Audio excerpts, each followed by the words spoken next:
I wonder if you feel just sitting here now that this presence is actually the functioning operator, isn't it? It's not static, is it? It's not something dead, it's something plus alive, isn't it? In fact, it's more alive than we are.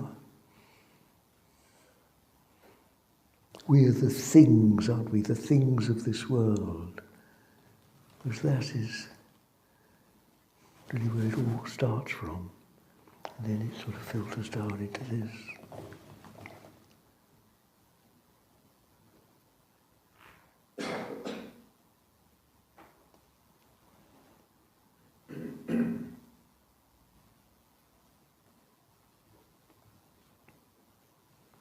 Now, Michael asked about various ways of meditating, really. Well,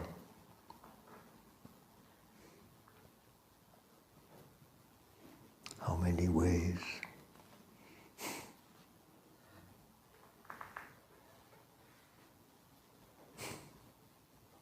Aren't we meditating now?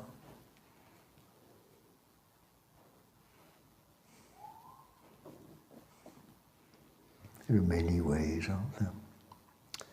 I believe most traditional mantras are really based on the name of God. I think that's how the Sanskrit mantra, I was first taught with the Sanskrit mantra. I didn't know what it was really. It's just a short word with 3 letters.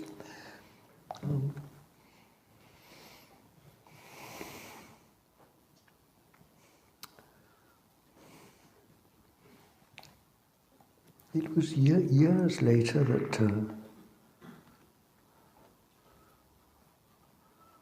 not knowing quite how wide at all really, that I changed the name of Jesus. There's something called the Jesus prayer, which is the ancient traditional form of Christian meditation, rather lost sight of in the West, but much practiced in the East. It's very well known in Russia. This place, Mount Athos, it's all the monks practice it there, the Jesus prayer. Well, that's simply using Jesus as a mantra. It starts off with a rather long number of words, but as you practice, it just ends up with just something simple, Jesus, Lord Jesus. Then, as with most practices, it may get less and less. You may end up with some just simple little pulse, really. And that itself may fade away. We just rest in this. We may even just be taken. You see, it's no longer it's no longer initiated by me. It's surrender, and you're taken. Where? God knows where.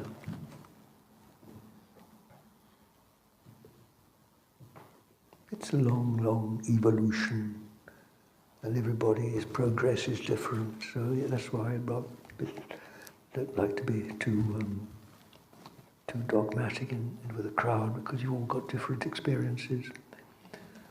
Some people find it very easy to go to the heart, others not so easy. Some people remain in the realm of mind for many years, perhaps sometimes probably never leave it. Others find it very easy. Some pray very easily with tears, others don't.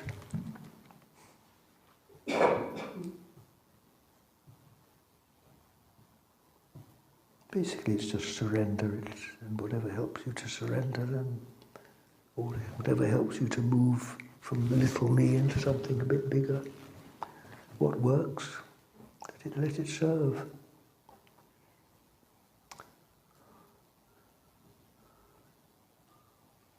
If somebody wants to ask something, I'll try to answer, but I don't think I really want to say much more from myself. I counted myself very fortunate. I was very well taught. I went to a school of meditation and attended this school for 20 years. I feel really very sorry for young people now who shop around on the internet and really pick up one guru after another and keep switching the methods. It's very confusing for them. And I feel lucky that it wasn't like that for me.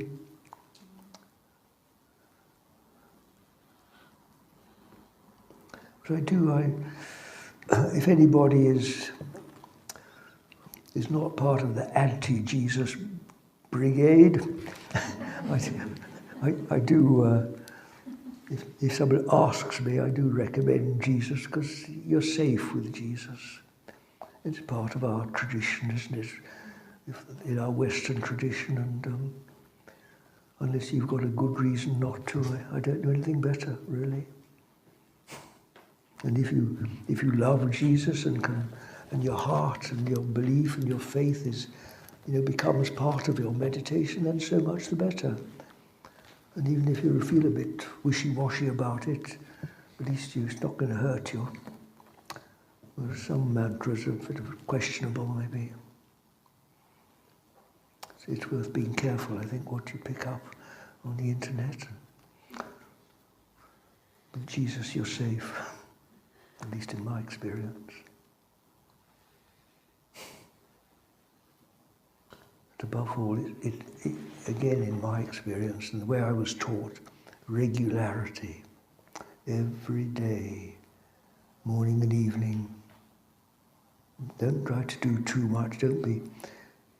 You may have heard I meditate for a long time, don't worry about that. That's when you're old.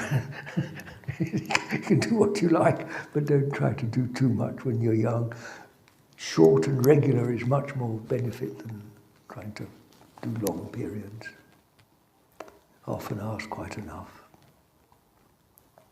Or to begin with, even less, just a quarter of an hour. That's how I started, quarter of an hour, night and morning. Then gradually 20 minutes, and only after a year or two was I asked to do half an hour. I remember one hot summer day. I was thirsty in the field, and I had a row of lettuces, and I tore the head off a lettuce and ate it. And I felt such a shock of pain from that lettuce. I remember I knelt down in the field and apologized. I felt so ashamed of what I'd done. I just didn't realize it. It seems silly, but that's what happened. I think in so many little instances like that, gradually it gets into our thick, stupid heads, the effect of sin, what sin is, and the effect does not on me, but on how it infects nature. Everything is corrupted because of man. In Genesis, in the Bible, God says, "Cursed is the land for thy sake," you see. And it's real. It's not only my death, it's the death of the creatures, the death of everything. This corruption that permeates the whole of our known world. It's not like that in the real world at all. There's no death here. There really isn't, is there? You can see for yourself in presence. If we lived in presence, what can die? If that is our reality, there's no death, there's no corruption.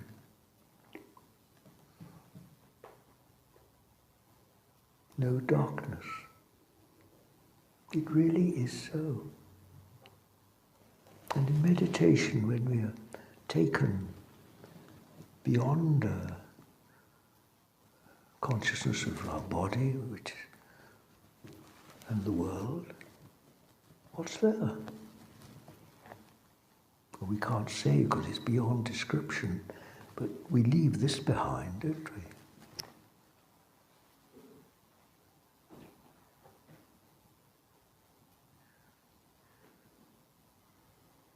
So when we look, you hear the news that so-and-so's died, or even wars and disasters and things. Yes, well, part of you recognises that at a human level, and maybe you grieve for it. But another part of you knows nothing dies, nothing is lost. And for a long time we may sort of seesaw between the two, and then gradually this reality of not death supersedes the reality of death. And so we gradually grow from one to the other. Our perception becomes more spiritual and less corruptible. And as in the world is what we make it, you see, this, what we see, like beauty is in the eye of the beholder, so if your eye is pure, then that's what you see. More and more, step by step. I emphasize this again and again. It's not a sudden jump from darkness to light. It's a very gradual dawning process over many, many years. Well, that's how it's been for me. I know you get a few wonder people who sort of get it overnight, but I think for most of us it's a long, slow process.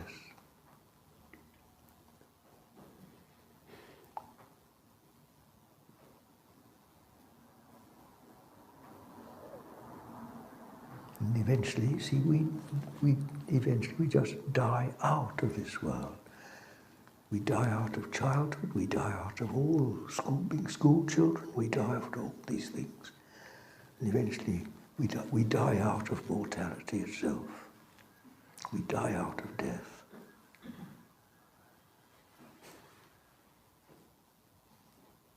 Gosh, what a thing to say. But it's true, you know.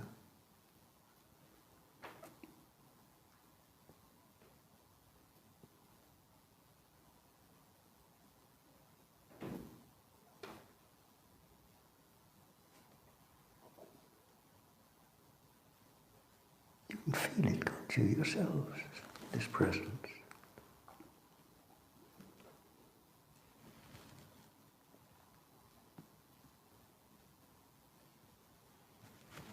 There's a sign behind me, isn't there, saying, "Be still and know that I am God."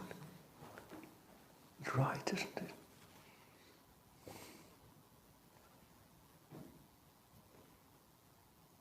You see, the ego has been given life, not only by ourselves, but by the world we live in. And of course, the ego is counter this, isn't it? It's moving, living and functioning in a different direction. So there's a tension between the two. And it is a struggle. It's always been called the unseen battle, isn't it? The battle between good and evil, between light and darkness. This is how it is. And we are all part of this. Soldiers of Christ, or however you want to call it, but the struggle is against the powers of darkness of this world. The opposition of this. What is evil, E-V-I-L, is live spelled backwards, isn't it? Back to front.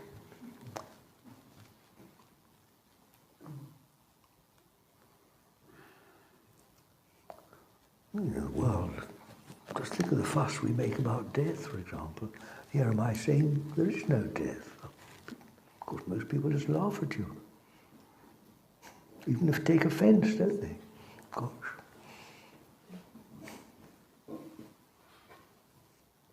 Some, I'm afraid, resistance from not only within ourselves, but from the world is very, very much being laughed at or just ignored usually. It's very much part of it all. To come back to perseverance and regularity of practice. Soldier on.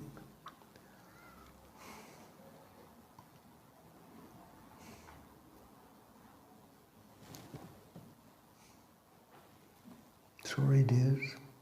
No shortcuts. My comfort's always been nature. I think, yeah. But, yeah. No. I've got no answer, dear. Because it's so different. From my age now, I've had a long life of experience, and I'm stronger in spirit now. I don't get so upset by these things. I can just, I can throw them off. But when I was a boy, of course, I made miserable by these things. It's horrid, isn't it? How do you deal with it? Tears, or when I was old enough, I could run up the hill. There's a wonderful, great open expanse above Bakewell, where I used to go up there. But I was always alone, and so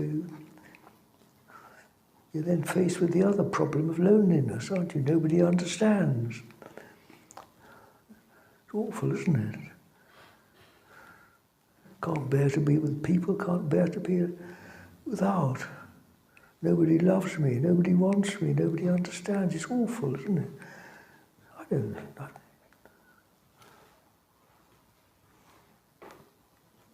got no easy answer, dear. But thinking back to my younger days, I suppose just getting away from it, just solitude, Carlin, was what I did. I don't know that that's, well, maybe it is a good way of coping with it. I don't know, dear, that's what I did. I went to nature. Anyway, I still do that, really. Just after we had our sandwiches, went out for a little walk. I always feel better than watching leaves on a tree. I find infinite comfort in that. I feel I'm at home with my little brothers and sisters when I look at that grass. I love grass.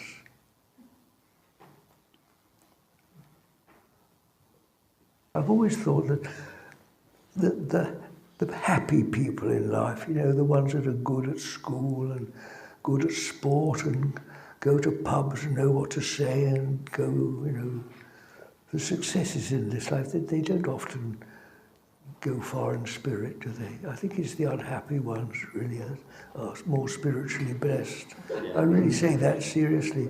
Yeah. And one of the problems of people that don't really progress very well in meditation is they're not sufficiently unhappy. Yeah. When you're miserable, you've got a motive to practice, haven't you? Yeah. Yes, I don't value worldly happiness very highly at all, really. I think I know more about tears than Linus. But you laugh a lot. Funny, I laugh quite a lot now, don't I? We've been laughing a lot this last week, haven't we? Well, but it's something relatively new, this ability to... some people find me funny, don't they? Sometimes.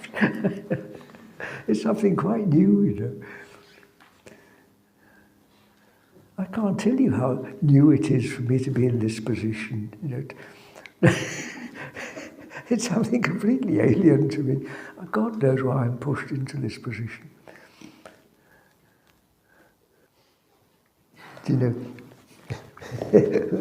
My friend here, Dan, aren't you? Dan, while we were having lunch, he winked at me, and I love to wink. Now I'm an old man, I've become more confident to winking, and I like winking at people. And it's a marvellous, marvellous way of diffusing the tension of a situation, isn't it? And especially when it comes from an old man, people don't take offence, do they? I can wink at girls and everybody now, and I get away with it. And I love it, really. Yes. Solves many problems, doesn't it? Nice wink.